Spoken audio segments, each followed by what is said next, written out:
Iran has spent the last 2 decades investing heavily in its military industries, and today it stands as one of the most self-reliant weapons producers outside the Western world. While sanctions have cut Tehran off from many global suppliers, this isolation has pushed Iran to design, manufacture, and export a wide range of advanced systems. From drones to ballistic missiles, and even naval assets, Iran has shown that it can not only meet its own needs, but also support allies abroad. Recent reports from Reuters and the Washington Post highlight that Iran's growing weapons capability is becoming a global issue, extending beyond the Middle East. One of the most visible signs of this expansion is Iran's reported support for Venezuela. Several intelligence and defense sources suggest Tehran is preparing new arms transfers to Caracas. If this takes place, it would mark another bold step in Iran's efforts to challenge the United States in its own hemisphere. The symbolism here is critical. A Middle Eastern power projecting strength in the Caribbean, an area Washington has historically considered its backyard. The naval dimension of this cooperation has already been confirmed.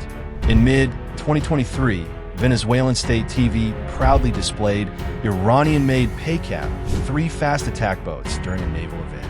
Defense analysts cited by Jane's Defense Weekly pointed out that these boats, though small, represent a powerful political message. Caracas is openly showing that it can turn to Tehran for advanced defense technology despite sanctions and pressure from the U.S.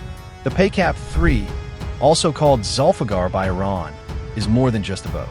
It is the result of years of Iranian innovation. Based originally on North Korean designs, Iran has modified it to fit its doctrine of asymmetric naval warfare. These vessels carry Nasr-1 anti-ship missiles, an indigenous system modeled after China's C-704. According to Al Jazeera, the Nasr-1 has already been tested in real conflicts, including the 2006 Lebanon War, where Hezbollah used similar missiles to damage Israeli naval forces. While U.S. destroyers are equipped with strong defenses, such as Aegis radars and close-in weapon systems, American analysts quoted in the New York Times admit that Iranian swarm tactics remain a threat. This involves launching many small boats at once, overwhelming defenses in narrow seas. Iran has used this approach effectively in the Persian Gulf. If Venezuela adopts the same method in the Caribbean, it could complicate U.S. naval operations there. But Iran's military advances go far beyond small boats.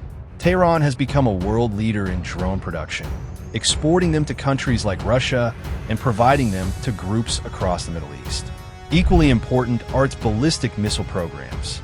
The U.S. Department of Defense and think tanks, such as the International Institute for Strategic Studies, ISS, note that Iran's arsenal includes short-range and medium-range ballistic missiles, with ranges between 300 kilometers and 2,000 kilometers.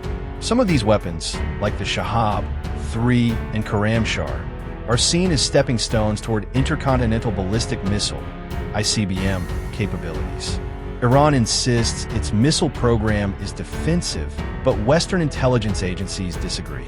Reports from the BBC and CNN underline that the technology used in Iran's space launch vehicles is dual use, meaning it can also be applied to developing long-range ICBMs.